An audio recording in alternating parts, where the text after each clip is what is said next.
السلام علیکم، کیا حال ہیں؟ کیسے ہیں آپ لوگ؟ جناب میں محسن کافی دنوں بعد حاضر ہوا.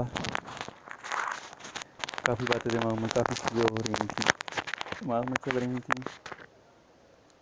ٹائم نہیں مل پا رہا تھا، کچھ اپنی ذاتی مصروفیات کی بنیاد پر. دوسرا یہ کہ اتنی ساری چیزیں، اتنا سارا انتشار ہو گیا تھا کہ چیزیں میس اپ ہو گئی تھیں.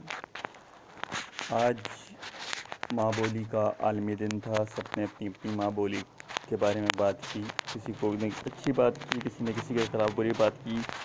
ایک حد تک تعصب بھی دیکھا گیا، ایک حد تک غلطیوں کی طرف بھی دیکھا گیا. اچھی بات یہ ہے قومیں اپنی زبانوں کی طرف لوٹ رہی ہیں. یہ خوشائن بات ہے. تمام زبانوں کو اپنے اپنی طریقے سے پرورش پانی چاہیے، جس طریقے سے وہ درست سمجھتی ہیں. کسی زبان کو اگر کسی کے اوپر مسلط کیا گیا تھا یا ہوئی تھی، تو اس میں کسی عام بولنے والے کا کوئی قصور نہیں تھا، کیونکہ وہ ریاست کے آپسی ادارے اور آپسی لوگ، اوپر کے عہدے کے لوگ تھے جنہوں نے یہ کام کیا تھا. لہٰذا اس بنیاد پہ کسی سے بھی نفرت یا تعصب یا فخر کریں، لیکن اتنا فخر نہیں کریں کہ دوسرے کی ذات کو نیچا دکھا دیں. لہٰذا اس چیز کو سمجھنے کی ضرورت ہے ہمیں کہ ہم جو ہے تھوڑی سی ڈیسنسی رکھیں اپنے اندر، تھوڑا سا ایک وقار قائم کریں. فخر کے ساتھ ساتھ وقار جو ہوتا ہے نا، وہ یہی ہوتا ہے کہ آپ کو کسی سے کوئی گلہ شکوہ ہے تو آپ اس کو کیچڑ اچھالے بغیر آپ صرف اس کی غلطی بتائیں. آپ یہ نہیں کرتے کہ آپ اس کو ڈریگ کریں. آپ یہ چیز ویسے ہی سماج میں بہت غلط اور بہت عجیب ہے. کیونکہ آج ماں بولیوں کا دن ہے، تو ماں بولیاں ساری ادب سے جڑی ہوتی ہیں. ادب سے جہاں بھی ہم جاتے ہیں تو کچھ پریشانیاں دیکھنے میں آتی ہیں. نمبر 1، ادبی لوگ کبھی وقت کے پابند نہیں ہوتے. جتنا سینئر ہوں گے اتنا وہ وقت کی پابندی نہیں کرتے. اگر ادب کے اندر وقت کی پابندی نہیں شمار، تو آپ جتنے بھی زیادہ بھاری بھرکم الفاظ استعمال کر لیں، کچھ کر لیں، لیکن آپ وقت کی پابندی نہیں کر رہے. اپنی قوم کو وقت کی پابندی کی تلقی یا ترغیب ہی نہیں دے پا رہے اپنے جسچر سے، تو آپ کا کسی بھی بارے میں بات کریں تو آپ کا وزن میرے خیال میں کم ہوتا ہے. آپ کی وہ عزت نہیں رہتی سماج کے اندر. اس وجہ سے بھی ادبی لوگوں کو سوچنا چاہیے، کسی بھی تقریب کے اندر جب وہ آتے ہیں تو وہ اپنے مقررہ ٹائم پہ آئیں، مقررہ ٹائم پہ جائیں. اور جو لوگ ادبی لوگوں کو بلاتے ہیں، شعراء کو، ان کو، ہمارے یہاں ادبی لوگ جو ہیں ہر جگہ فری جا رہے ہوتے ہیں زیادہ تر، جبکہ ادبی لوگوں کو کچھ نہ کچھ پے کیا جانا چاہیے. کیونکہ اب ادب جو ہے پچھلے 5-6 سال سے ادبی میلے وغیرہ جو ہو رہے ہیں وہ کمرشلائز ہوتے ہیں، تو ان کو پے کیا جانا چاہیے.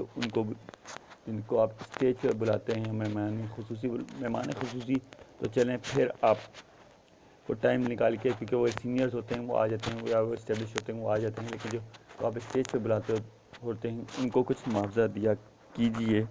یہ میری گزارش تمام ادب سے جڑے لوگوں سے ایک عدد فریاد ہے. ہاں، کوئی اپنا معاوضہ خود طے کرتا ہے یا ڈیلنگ ہوتی ہے تو وہ ایک الگ چیز ہے، لیکن کچھ نہ کچھ معاوضہ آپ بھی اپنی طرف سے طے کریں اپنے ادبی میلوں وغیرہ کے اندر.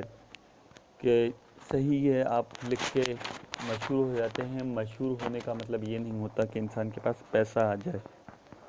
مشہور ہونے کا مطلب یہ نہیں ہوتا ہے انسان جو ہے وہ مستحکم معاشی بنیادوں پہ ہو جائے. کیونکہ ادبی بندے کا بھی آنا جانا، کھانا، رہنا سہنا سب کچھ جو ہے وہ خرچ ہوتے ہیں.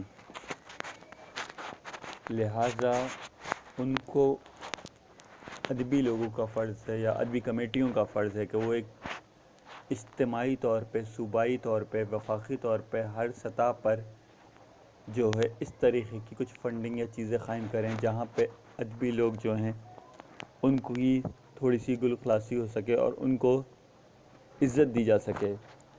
ویسے بھی ہمارے یہاں لکھنے والے لوگوں کو پاگل سمجھا جاتا ہے، خود پرست شخص سمجھا جاتا ہے بہت زیادہ، اور ایک کہتے ہیں خیالی دنیا میں امیجنری شخص سمجھا جاتا ہے۔ امیجنری دنیا کے اندر آپ نے اس کو ایک عرصے سے دھکیلا ہوا ہے، اب وہ حقیقت پسندانہ ہونا چاہتا ہے، لیکن آپ اسے حقیقت پسندانہ ہونے نہیں دینا چاہتے، اور پھر کہتے ہیں یہ سماج سے کٹا ہوا ہے، اس کی باتوں کو آپ اتفاق نہیں کرتے ہیں۔ وجہ یہی ہے کہ جب بندہ ایک آئیڈیل زندگی یا ایک بہتر چیز سوچ کے لکھ رہا ہوتا ہے تو وہ چیز لکھ رہا ہوتا ہے جیسی وہ دنیا وہ چاہتا ہے۔ اب اس دنیا کو بنانے کے لیے پریکٹیکلی ایک فائنینس کی ضرورت ہوتی ہے، تھوڑا بہت اگر اس کے پاس ہو تو وہ اس طریقے سے اپنے ارد گرد وہ چیز تشکیل دے سکتا ہے کسی حد تک، جس کو دیکھ کر ہم کہہ سکتے ہیں ہاں یہ پریکٹیکل لٹریچر کا بندہ بھی تھا اور اس نے اس طرز پہ کام بھی کیا جس طرز پہ یہ سوچتا تھا۔ ادبی فیسٹیولز کے علاوہ جو ہے مجھے یہ بات کرنی تھی کہ ہمارے یہاں خواتین لکھ رہی ہیں، اچھا بھی لکھ رہی ہیں، درمیانہ بھی لکھ رہی ہیں، اور اوسط سطح کا بھی لکھ رہی ہیں، لیکن ہمارے یہاں وہ مقام یا عزت ادبی میلوں میں بھی یا ادبی تقریبوں میں وہ نہیں دی جاتی۔ میں نے دیکھا ہے کہ جتنا بڑا خط ایک آدمی یا شاعر کا بنا دیا جاتا ہے کسی مرد کا، اس طرح کا پینٹ جو ہے عورت کو نہیں کیا جاتا، بس اس کو اتنا کہہ دیا جاتا ہے آزاد، بے باک، اور اس طریقے سے اس کی شخصیت کے دیگر پہلو سامنے نہیں لائے جاتے۔ لہٰذا مجھے لگتا ہے یہاں پہ بھی صنفی امتیاز شامل ہے کہیں نہ کہیں ذہنوں میں ہمارے، جو کہ ہمارے ترقی پسند ہوں، چاہے دوسرے دائیں بازو کے ہوں یا بائیں بازو کے، دونوں طرف کے حلقوں کے اندر، یا جو اپنے آپ کو کسی بھی جگہ نہیں رکھتے اور کہتے ہیں کہ ہم درمیان میں ہیں اور ہم وہ معتدل لوگ ہیں، دونوں سمت میں اپنے آپ کو نہیں مانتے۔ لہٰذا جو ہے اس چیز کو بھی دیکھنا چاہیے، ساتھ یہ کہ اچھی چیز اور اچھوتی چیز یا کچھ نیا خیال یا نئے طرز سے کوئی نیا رائٹر لکھے، بے شک اس کے الفاظ میں کمزوری ہوگی، روانی نہیں ہوگی، وہ شاید تازگی نہیں ہو، شائستگی نہیں ہو، تیزی ہو، لیکن اگر اس نے اچھوتے انداز سے کچھ کام کیا ہے تو اس اچھوتے انداز پہ تو اس کی داد بنتی ہے، بجائے اس کے کہ اس پہ آپ تنقید کیجئے۔ لیکن اس نے جو نیا انداز اپنایا ہے یا نیا طرز اپنایا ہے اس کو بھی تو آپ گلے لگائیے، کیونکہ لکھنا محنت طلب کام ہوتا ہے بڑا، یہ لکھنے والے لوگ جانتے ہیں۔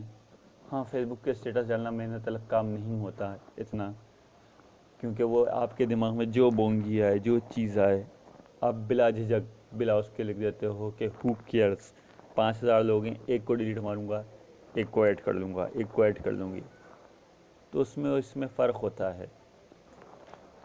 تو اس فرق کو سمجھنے کی کوشش کریں اور سراہنے کی کوشش کریں، آگے بڑھانے کی کوشش کریں۔ میں نے ایک گروپ کے اندر لکھا کہ ہمارے پاس نمرہ احمد، عمیرہ احمد کو پڑھنے والے لوگ اور ان کے فین فالوور تو زیادہ ہیں، اور ان کو پسند کرنے والے یا ان کو آگے پڑھانے والے، لیکن کیا وجہ ہے کہ امرتا پریتم، عصمت چغتائی، زہرا نگار، عذرا عباس، فہمیدہ ریاض، ان لوگوں کے نام خواتین کی زبانوں پہ بھی بڑے رک کے آتے ہیں ہمارے یہاں؟ یہ اتنا زیادہ ڈسکنیکٹ کیوں؟ کیا یہ رائٹرز نہیں تھیں؟ وجہ کیا ہے؟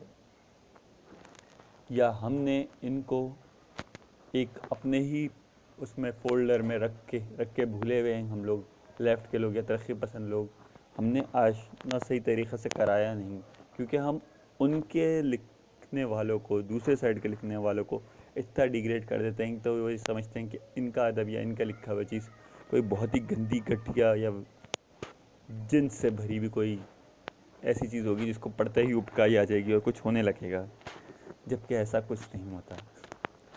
تو لہٰذا کہیں یہ لکھنے والوں کو بھی اپنے کالمز میں، اپنی باتوں میں یہ سمجھانے کی ضرورت ہے، کیونکہ جو لکھنے والے ہوتے ہیں وہ زیادہ بہتر سمجھانا جانتے ہیں بنسبت اس کے جو بول کے سمجھانے والے ہوتے ہیں، کیونکہ بول کے سمجھانے والے جواب برائے جواب دے رہے ہوتے ہیں، جبکہ لکھ کے سمجھانے والے جو ہوتے ہیں ان کے دماغ میں پہلے سے جواب ہوتا ہے یا دلیل ہوتی ہے یا کوئی بات ہوتی ہے جس کے بنیاد پہ وہ بات اپنی کھڑی کرتے ہیں۔ یہ گزارشات تھی ماں بولی کے دن کے حوالے سے، اور ان چیزوں کا ادراک کروانا مقصد تھا آپ سب لوگوں کو، دوستوں کو۔ ویکینڈ ہے، جمعہ ہے، انجوائے کریں، خوش رہیں، خوش رہنے دیں، کوشش کریں، مسکراہٹیں بانٹیں، اور دکھ نہیں، دکھ بہت ہیں۔ شکریہ۔